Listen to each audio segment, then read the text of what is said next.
Happy Sri Rama Navami అందరికీ. మేమైతే ఈరోజు స్పెషల్ పెసరపప్పు పాయసం చేసుకున్నాము. మీరేం చేసుకున్నారో కూడా మాకు తెలియజేయండి.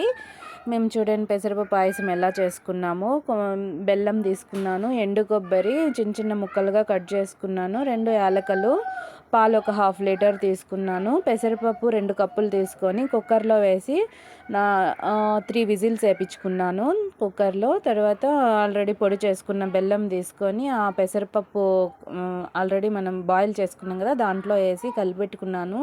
బెల్లం అంతా కరిగిపోయేలాగా కలబెట్టుకునేసి కాగబెట్టుకున్న పాలు ఉన్నాయి కదా అవి తీసి పెసరపప్పు దాంట్లో వేసి కొన్ని పాలు పోసి కలబెట్టుకుంటా బెల్లం కరిగిపోయేంత వరకు అలా కలబెట్టుకుంటూ ఉండాలి. తర్వాత ఇంకా మనము ఆల్రెడీ కొబ్బరి నేను తురిమి పెట్టుకుని చిన్న చిన్న ముక్కలుగా కట్ చేసి పెట్టుకున్నాను కదా, కొబ్బరి యాలకుల పొడి దాంట్లో వేసేసి ఇంకా సర్వ్ చేసుకోవడమే.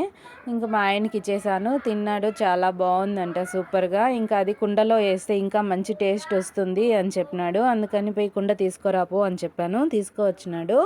ఇంక కుండలో వేసుకొని ఇంక తర్వాత వీడియో తీద్దాం అనుకుంటే కుండలో పాయసం ఖాళీ అయిపోయింది. Okay friends, bye friends, please like, subscribe, comment.